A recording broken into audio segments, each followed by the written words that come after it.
Morning बच्चों, क्या हाल है? कैसे हो सभी लोग? ठीक होंगे। कल अपन पढ़ रहे थे सरफेस केमिस्ट्री, ठीक है। कल सरफेस केमिस्ट्री अपन ने कंप्लीट कर दिया था और उसकी पीडीएफ भी मैंने आपको सेंड कर दी थी और आपने शायद वो अपनी नोटबुक में नोट भी की हो। आज एक नया चैप्टर स्टार्ट करते हैं अपन और नए चैप्टर का नाम है उपसहज संयोजक योग। नया चैप्टर है उपसहज संयोजक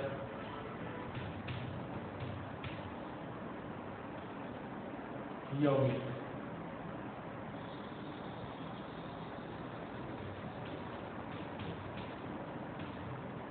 उपसहज संयोजक यौगिक, कोऑर्डिनेशन कंपाउंड।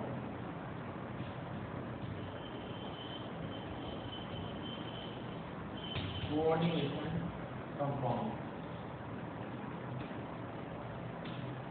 अच्छा चैप्टर है, ठीक है। और चैप्टर नंबर है ये 9वां चैप्टर, ठीक है। इसको अपन पढ़ेंगे आज। सबसे पहले तो उपसहज यौगिकों के बारे में बात करें तो रसायन विज्ञान की वह शाखा जिसके अंतर्गत उपसहज यौगिकों का अध्ययन किया जाता है। किसका? उपसहज यौगिकों का अध्ययन किया जाता है। उपसहज संयोजक रसायन कहलाती है। कौन सी? उपसहज संयोजक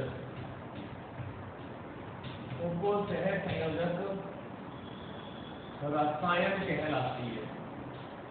उपसहज रसायन कोऑर्डिनेशन कहलाती है, लेकिन कोऑर्डिनेशन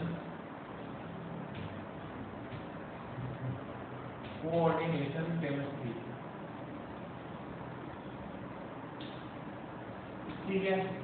तो रसायन विज्ञान की वह शाखा जिसके अंतर्गत उपसहज यौगिकों का अध्ययन किया जाता है उपसहज संयोजक रसायन कहलाती है। उपसहज रसायन के बाद में इसमें एक नया शब्द आता है कि योगात्मक यौगिक। क्या होता है? योगात्मक यौगिक। क्या? योगात्मक यौगिक। योगात्मक यौगिक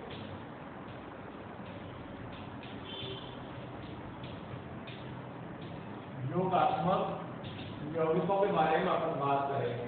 तो योगात्मक यौगिक मुद्दे क्या है? देखिएगा,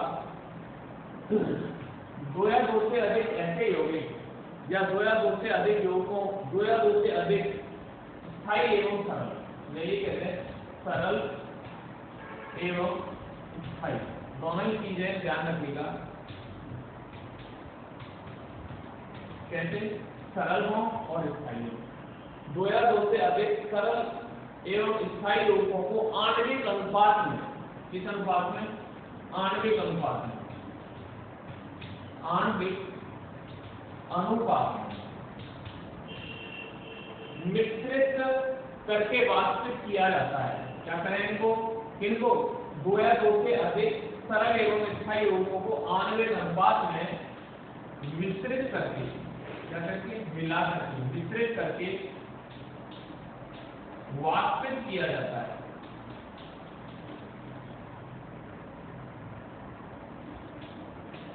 वाष्पित किया जाता है और वाष्पित करने से नए स्टोकियोमेट्री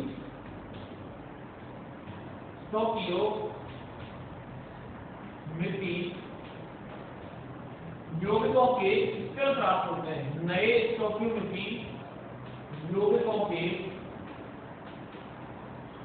क्रिस्टल प्राप्त होते हैं, ठीक है। और ये क्रिस्टल भी क्या कहलाते हैं? योगात्मक यौगिक कहलाते हैं। समझ में आई परिभाषा? योगात्मक यौगिक क्या होते हैं? जब दो या दो से अधिक सरल एवं स्थायी यौगिकों को आणविक अनुपात में मिश्रित करके वाष्पित किया जाता है तो नए स्टोकियोमेट्री यौगिकों के क्रिस्टल प्राप्त होते हैं, जिन्हें योगात्मक यौगिक कहा जाता है। क्लियर? वापस सुने, दो या दो से अधिक सरल एवं स्थायी यौगिकों को आणविक अनुपात में मिश्रित करके वाष्पित किया जाता है, जिससे नए स्टोइकोमेट्री यौगिकों के क्रिस्टल प्राप्त होते हैं और इन क्रिस्टलों को ही योगात्मक यौगिक कहा जाता है। योगात्मक यौगिक कैसे बने तो देखिए,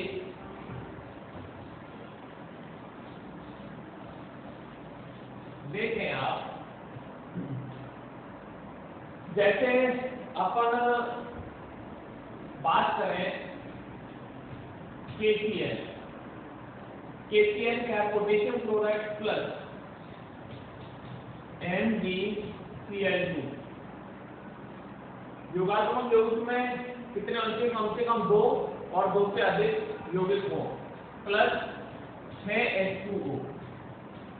अब इन तीनों को क्या करें? मिश्र। KCl है, पोटेशियम क्लोराइड, मैग्नीशियम क्लोराइड और जलकर, इनको मिश्रित करके वाष्पित कर देंगे तो क्या प्राप्त होगा? KCl dot MgCl2 dot 6H2O। ये एक नया कंपाउंड बन गया और ये क्या कहलाएगा? योगात्मक यौगिक। इसका नाम क्या है? कर्नेलाइट। कर्नेलाइट इसे कहा जाता है।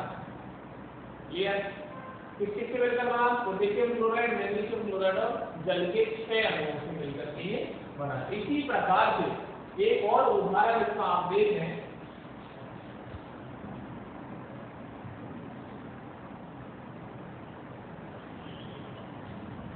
K2SO4 प्लस An2SO4 का होल साइड, ठीक है, प्लस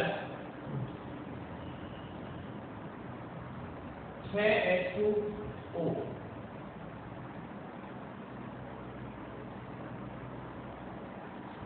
सॉरी यहाँ 24H2 आएगा, 24H2O, ठीक है। पोटेशियम सल्फेट, एल्यूमिनियम सल्फेट और जल के 24 अणु। तो इससे क्या बनेगा? K2SO4 plus K2SO4 dot An2SO4 का होल साइड डॉट 24H2O। ये क्या बन गया? पोटास एलम कहलाता है। फिट करी, क्या है? फिट करी, या इसको बोलते हैं पोटास एलम, ठीक है। क्लियर? तो यहाँ पोटेशियम सल्फेट और एल्यूमिनियम सल्फेट को आपस में मिश्रित किया गया, उसको फिट करी का निर्माण होगा। इसी प्रकार से आप देखें HeSO4 प्लस NH4 का whole twice SO4 plus 6H2O। Ferrous sulphate, ammonium sulphate और जल, इनको आप मिश्रित करेंगे तो क्या बनेगा? FeSO4 डॉट NH4 का whole twice SO4 dot 6H2O। अब इसका नाम है फेरस अमोनियम सल्फेट। क्या नाम है इसका? फेरस अमोनियम सल्फेट, ठीक है। और इसको क्या कहा जाता है? मोहर लवण, FAS शॉर्ट में बोलते हैं, और मोहर लवण, ठीक है। तो फेरस अमोनियम सल्फेट आपने देख लिया, फिर आपने देखी, कर्नेलाइट आपने दी। कैसे सभी योगात्मक यौगिक के जो 2 या 2 से अधिक सरल एवं स्थायी यौगिकों को आपस में मिश्रित करके वाष्पित करने पर नए स्टोइकोमेट्री यौगिकों का निर्माण होता है, वो क्या कहलाते हैं? योगात्मक यौगिक कहलाते हैं। योगात्मक यौगिक, अब देखिए ये जो योगात्मक यौगिक हैं, योगात्मक यौगिक हैं, ये 2 प्रकार के होते हैं। कितने प्रकार के पढ़े हैं अपन? 2 प्रकार। एक तो द्वित सॉल्ट, द्वित लवण, एक तो पढ़ेंगे अपन द्वित लवण, डबल सॉल्ट, ठीक है। और दूसरा पढ़ेंगे समतुल लवण,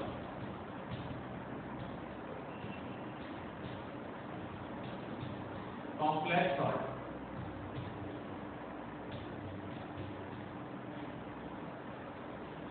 ठीक है। कौन कौन से? द्विक लवण और समतुल लवण। अब द्विक लवण क्या होता है, देखिएगा आप ध्यान से सुनेगा। द्विक लवण ऐसे यौगिक जो ठोस अवस्था में तो स्थायी होते हैं। द्विक लवण क्या है? ऐसे यौगिक जो ठोस अवस्था में कैसे होंगे? स्थायी होते हैं, लेकिन इन्हें या तो जल या किसी विलायक, जल या किसी विलायक में घोलने पर, इनके क्रिस्टल जालक टूट जाता है, इनका क्रिस्टल जालक टूट जाता है, जो लवण कहलाते हैं। इसमें बोले या तो जल में बोले या किसी अन्य विलायक में बोला, विलायक में बोलने से इनका क्रिस्टल जालक टूट जाता है, तो ऐसे यौगिक क्या कहलाएंगे? द्विक लवण कहलाएंगे, ठीक है। मतलब ये कैसे होंगे? ठोस अवस्था में स्थायी होंगे, और ठोस अवस्था में स्थायी होने के साथ साथ जब इनको जल या किसी विलायक में घुला जाता है, तो इनके अंदर पाए जाने वाले क्रिस्टल जालक है, विलायक में घुलने पर क्रिस्टल जालक टूट जाता है। तो ऐसे यौगिक क्या कहलाएंगे? ऐसे लवण द्विक लवण कहलाते हैं, डबल सॉल्ट कहलाते हैं। और ये जो सॉल्ट है, जलीय विलयन में या किसी विलायक में घुलने पर अपने उन सभी आयनों का परीक्षण देते हैं जिनसे ये मिलकर के बने होते हैं। अपने उन सभी आयनों का परीक्षण देते हैं जिनसे ये मिलकर बने होते हैं। जैसे अपन बात करें अब इनकी, अब इनके एग्जाम्पल पे अभी अपन ने एग्जाम्पल लिया था कार्मेलाइट।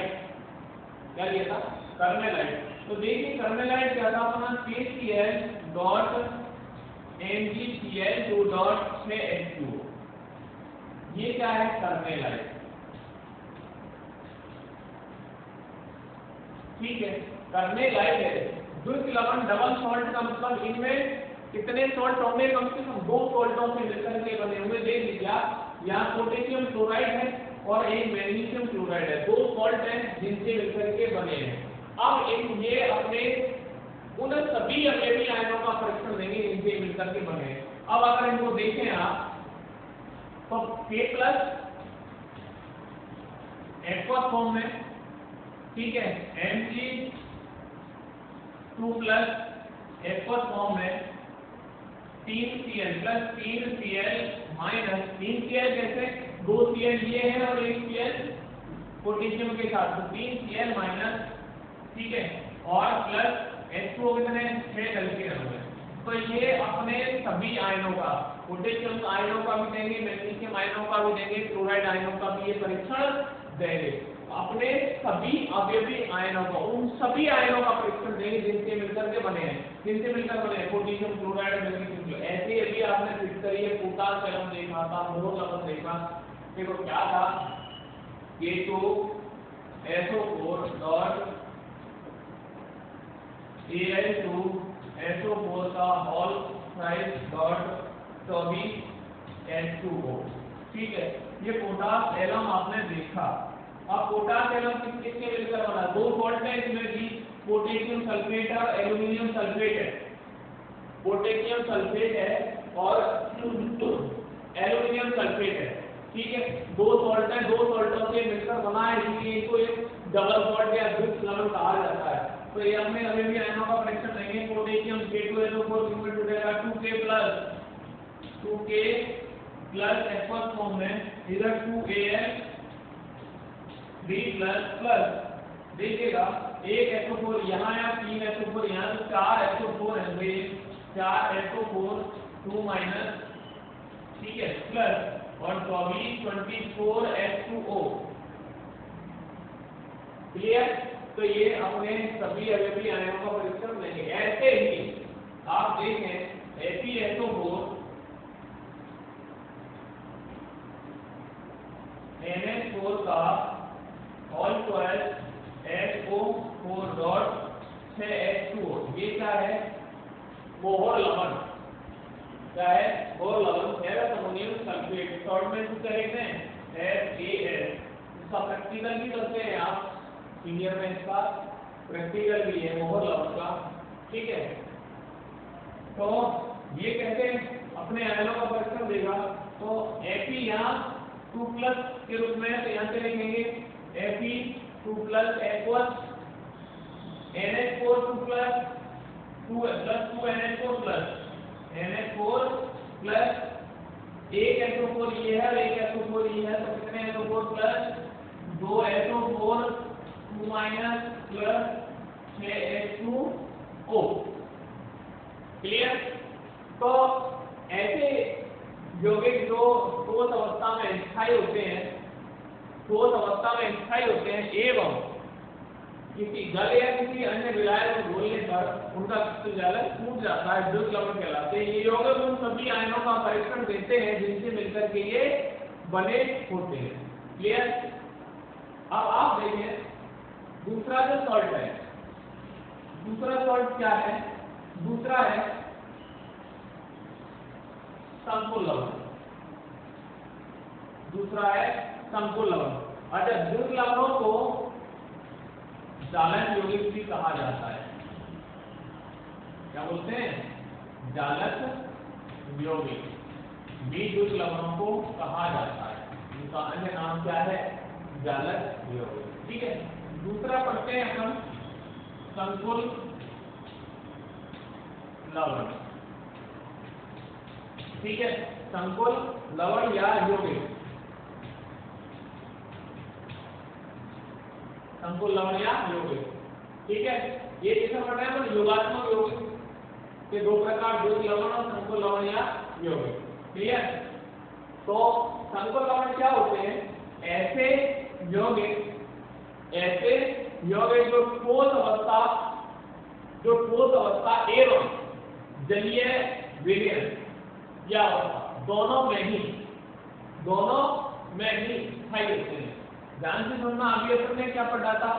द्वितीय लवण जो ठोस अवस्था में स्थायी होते हैं, ठीक है, लेकिन उनको जब जलीय विलयन या किसी जल या अन्य विलायक में घोला जाता है तो अपने अवयवी आयनों का परीक्षण दे देते हैं।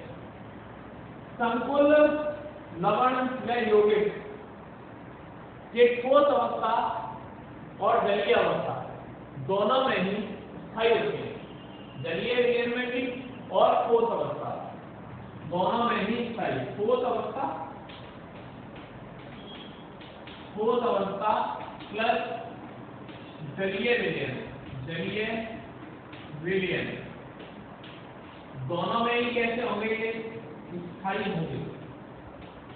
और जब स्थायी होंगे तो ये अपने सभी अवयवी आयनों का परीक्षण नहीं देंगे, अपने उन सभी अवयवी आयनों का परीक्षण नहीं देंगे जिनसे मिलकर के ये बने होते हैं। ये जैसे आप देखें, इसके एग्जांपल देखें, एक एग्जांपल आप देखें तो जैसे अच्छा एग्जांपल है K4 FeCN का ऑल 6। अब देखिएगा ये अपने सभी आयनों का परीक्षण नहीं देगा। ठीक है, पोटेशियम हेक्सासाइनोफेरेट सेकेंड इसका नाम है। ठीक, अब ये कैसे टूटेगा? K4 FeCN का ऑल 6 है, तो जहां इसको आप 4 K है तो 4 K CN में है, तो 4 K CN में तोड़ देना है, 4 K CN प्लस FeCN का ऑल ट्वाइस। क्लियर? ये इसमें टूट जाएगा। ठीक है, ऐसे ही आप देखें CuNH3 का ऑल 4 और SO4। ये और एक एग्जांपल है। तो ये कैसे पूछेगा, CuSO4 प्लस 4NH3, मतलब ये अपने अवयवी आयनों का परीक्षण नहीं देंगे, अपने अवयवी आयनों का परीक्षण नहीं देंगे जिनसे मिलकर के बने होते हैं, ठीक है, जिनसे मिलकर के ये बने होते हैं। ऐसे एक और एग्जांपल के AgCN का ऑल्टोएल। अब आप देखें ये पूछेगा KCN प्लस AgCN में ये पूछ जाएगा।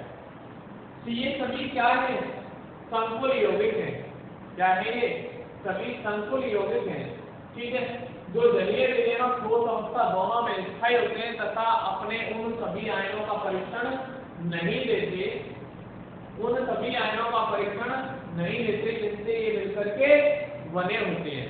क्लियर।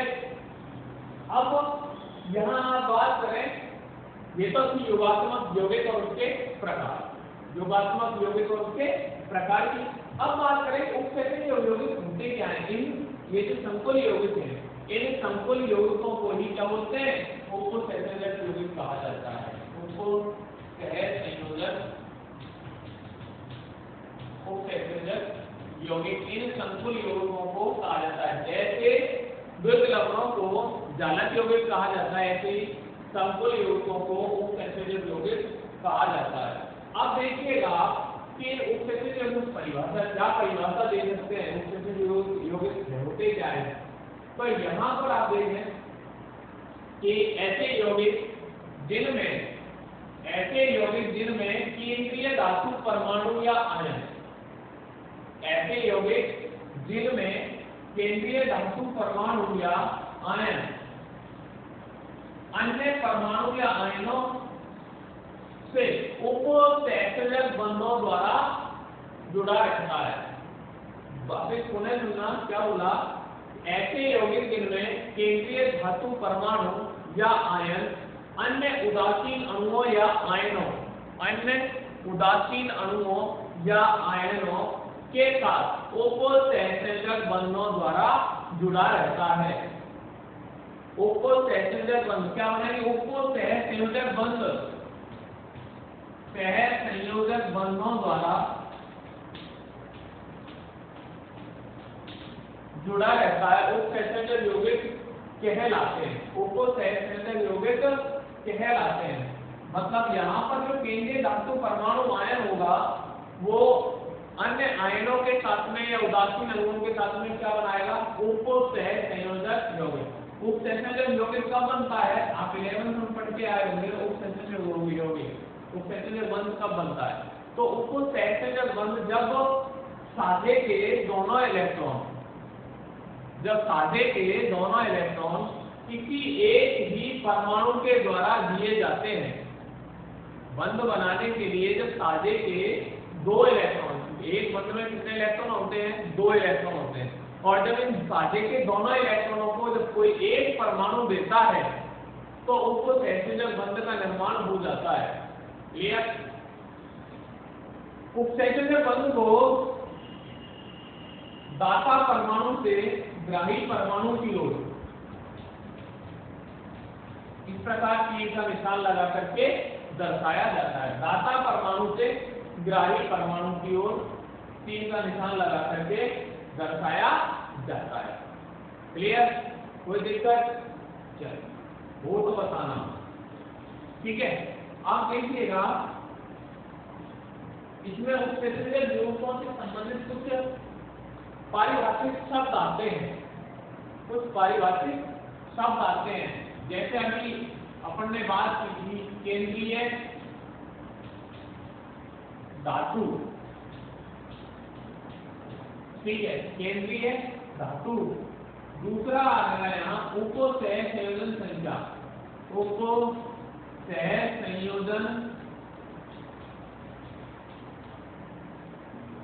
संख्या। तीसरा है यहाँ पर समन्वय मंडल, चौथा है आयन मंडल। ठीक है, आगे अपन पढ़ेंगे लिगेंड भी पढ़ेंगे इसमें। ये कुछ पदावलियां हैं जिनके बारे में अपन पढ़ेंगे। ठीक है, अब एक एक करके इनको देखें कि ये होती क्या है, केंद्रीय धातु परमाणु होता क्या है। तो किसी भी उपसेचुलर सत्ता में देखिएगा यहाँ कुछ ऐसे शब्द हैं जो बार बार आपको समझने पड़ेंगे और उनको आना चाहिए मतलब आपको। देखिए किसी भी उपसेचुलर सत्ता बोली है मैंने, तो ये जो बड़ा कोष्ठक वर्गाकार कोष्ठक मैंने बनाया है, इसके अंदर जितने भी परमाणु या आयन जो भी लिखे रहेंगे वो ये क्या है, यहाँ से और यहाँ तक उपसंयोजन सत्ता है।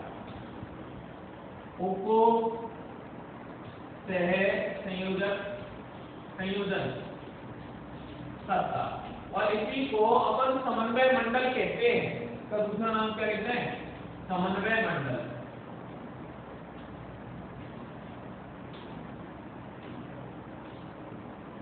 ठीक है, समन्वय मंडल पढ़ेंगे अपन। तो किसी उपसंयोजक सत्ता में उपस्थित वह परमाणु, किसी उपसंयोजक सत्ता में उपस्थित वह परमाणु या आयन जो एक निश्चित संख्या में, वापस सुनना, किसी भी उपसंयोजक सत्ता में, जैसे अपन अभी एग्जांपल लिया था K4, ये ले लें FeCN का पॉजिटिव। ठीक है, तो यहां पर ये उपसंयोजन सत्ता है, ये है आयन मंडल।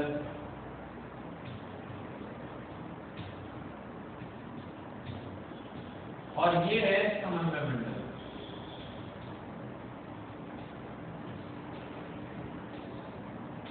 ठीक है, तो किसी भी उपसंयोजक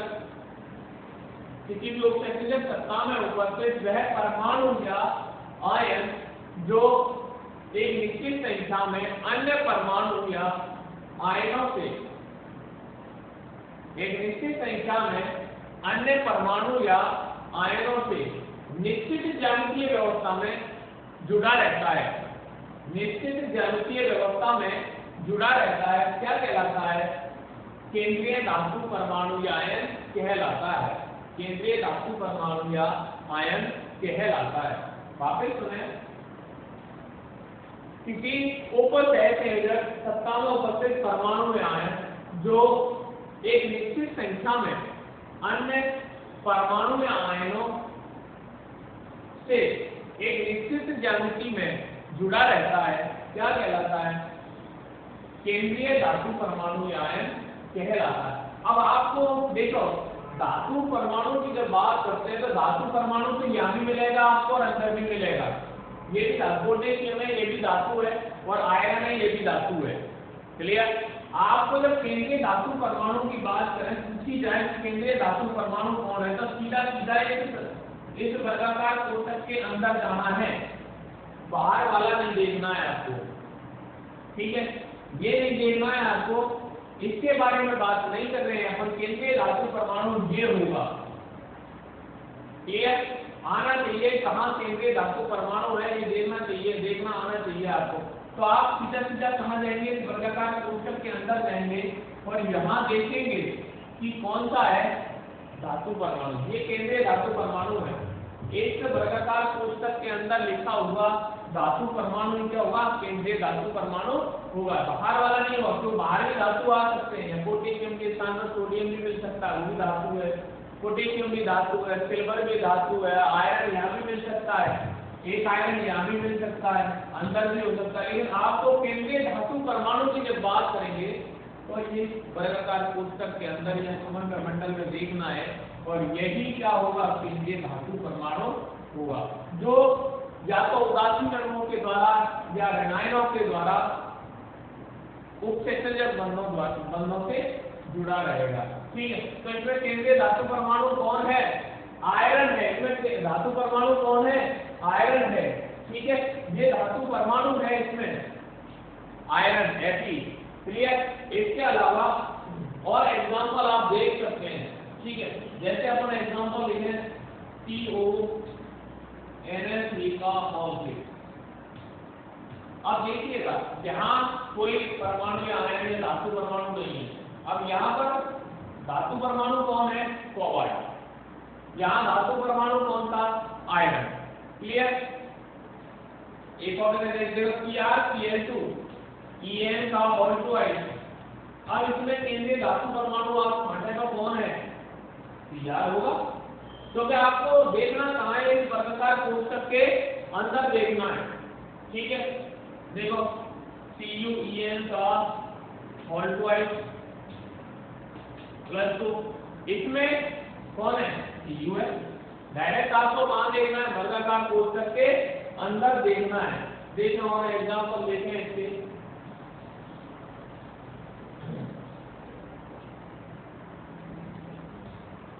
AgCN का ऑल्टोआइड,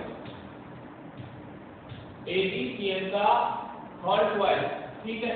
अब इसमें क्या देखना है आपको? धातु परमाणु। तो कौन होगा धातु परमाणु? सिल्वर होगा। क्लियर। तो छांटना आपको आना चाहिए, ठीक है। दूसरा आप देखिए इसमें उपसहसंयोजन संख्या। दूसरा क्या है? उपसहसंयोजन संख्या। उपसहसंयोजन संख्या कोऑर्डिनेशन नंबर, एक को समन्वय संख्या भी कहते हैं। समन्वय संख्या कोऑर्डिनेशन नंबर भी कहते हैं, ठीक है। अब होती क्या है कोऑर्डिनेशन नंबर? तो अभी अपन ने केंद्रीय धातु परमाणु के पढ़ा था एग्जांपल। CN का होल 6, ठीक है, या CuEn का होल 2 +2, या CONS3 का होल 6 3+। ये अपन ने देखे यहाँ केंद्रीय धातु परमाणु ये हैं, ठीक है। तो देखिएगा केंद्रीय धातु परमाणु आयन से, केंद्रीय धातु परमाणु या आयन से लिगेंडों द्वारा। अब यहाँ एक नया शब्द आया है लिगेंड। लिगेंड अपन एक साथ पढ़ेंगे, ठीक है। लिगेंडों द्वारा मतलब यहाँ ये जो है ना, ये लिखे गए हैं CN, छोटे कोष्ठक में NH3, ये क्या है? लिगेंड है। अभी अपन उनकी डेफिनेशन लिखेंगे, बोलेंगे और समझेंगे लिगेंड क्या है, कितने प्रकार के होते हैं, ठीक है। आगे इनका वर्गीकरण करेंगे। तो केंद्रीय धातु परमाणु या आयन से लिगेंडों द्वारा, केंद्रीय धातु परमाणु या आयन से लिगेंडों द्वारा, लिगेंड कौन है? CN है, En और NH3, ठीक है। लिगेंडों द्वारा बनाए जाने वाले उपसहसंयोजक बंधों की संख्या, बनाए जाने वाले उपसहसंयोजक बंधों की संख्या क्या कहलाएगी? उपसहसंयोजन संख्या कहलाती है। मतलब ये लिगेंड इस केंद्रीय धातु परमाणु के साथ जितने उपसहसंयोजक बंध बनाएंगे वही उसकी उपसहसंयोजन संख्या होगी, ठीक है।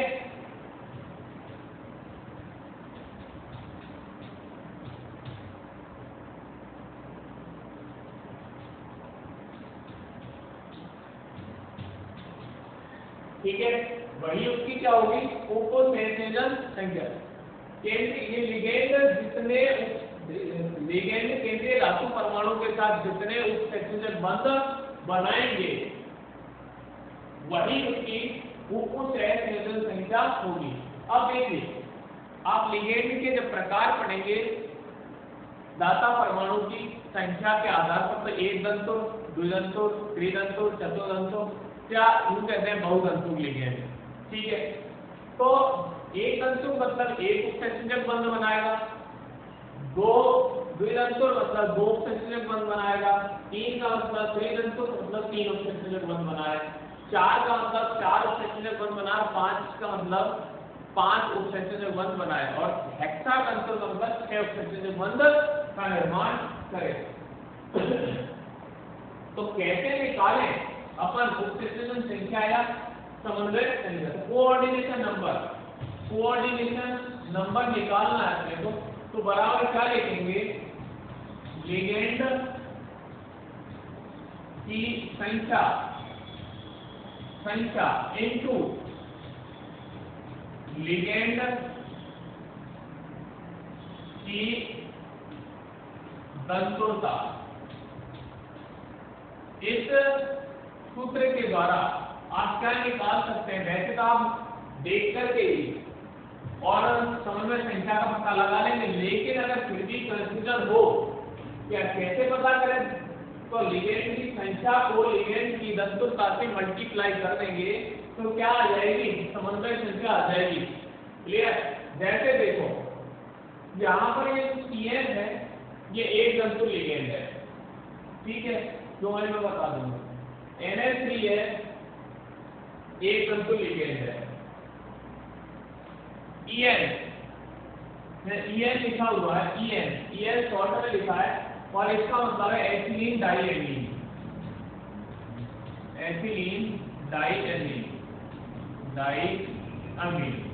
ठीक है, एथिलीन डाइएमीन।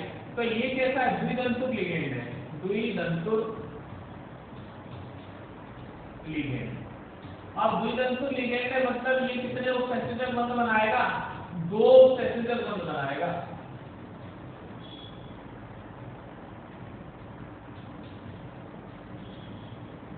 कितने उपसंयोजक बंध बनाएगा, एक EN कितने उपसंयोजक बंध बनाएगा, दो उपसंयोजक बंध बनाएगा, एक EN दो उपसंयोजक बंध बनाएगा। तो यहाँ पर देखें आप, ये EN एक दंतुर लिगेंड है, पहले इसमें देखना अगर इस सूत्र से निकालें, देखिए यहाँ एक दंतुर लिगेंड है तो जो संख्या यहाँ लिखी होगी वही उसकी संख्या होगी, लेकिन अगर इस सूत्र का उपयोग करके निकाला जाए, लिगेंड की संख्या कितनी है 6 और EN एक दंतुर लिगेंड है, तो यहाँ कर देंगे 1 बराबर 6 आ गई, मतलब उपसंयोजक संख्या कितनी है भाई 6। ठीक है, यहाँ पर EN कौन सा दंतुर लिगेंड बताया है, द्विदंतुर लिगेंड, मतलब एक EN कितने बॉन्ड बनाएगा, उपसंयोजक कितने बनाएगा 2, तो यहाँ कितने 2 है, तो लिगेंड की संख्या कितनी है 2 इनटू दंतुरता कितनी है, द्विदंतुर लिगेंड 2 बराबर यहाँ पर उपसंयोजक संख्या कितनी आ गई कॉपर की 4। ठीक है, उपसंयोजक संख्या कितनी है 4। ऐसे यहाँ कितनी होगी 6 होगी, यहाँ कितनी होगी 4, यहाँ कितनी होगी 2। ठीक है, अब देखिए जैसे यहाँ AG CN और CN कितने उपसंयोजक बंध बनाए थे, 2 उपसंयोजक बंध बनाए। दाता उत्सर्जक बंध, दाता परमाणु से ग्राही परमाणु की ओर, ग्राही कौन है यहाँ AG, दाता कौन है CN। ठीक है, ऐसे ही यहाँ पर Cu NH3 वाला देखें अपन एग्जांपल, देखो Cu NH3 H3N और H3N, तो ये कितने उपसंयोजक बंध बने 4। तो उपको सहसंयोजक संख्या कितनी हो गई इसकी 4, कोऑर्डिनेशन नंबर बराबर कितना हो गया 4। ठीक है, यहाँ कोऑर्डिनेशन नंबर कितना हो गया बराबर 6, यहाँ कितना है 4, यहाँ कितना है 6, ये बता चुका हूँ यहाँ 6। तो आप उपसंयोजक संख्या किससे निकाल सकते हैं, इसको डायरेक्ट देख के, अगर आपको दंतुरता पता हो कि भाई ये एक दंतुर लिगेंड है, द्विदंतुर लिगेंड है, तो कितने बंध बनाएगा, उस बेस पर आप क्या निकाल सकते हैं, डायरेक्ट देख के निकाल सकते हैं कोऑर्डिनेशन नंबर। अगर नहीं पता तो आप इस सूत्र का भी उपयोग कर सकते हैं, लिगेंडों की संख्या लिगेंड की घनत्व का। ठीक है, क्लियर? ठीक है।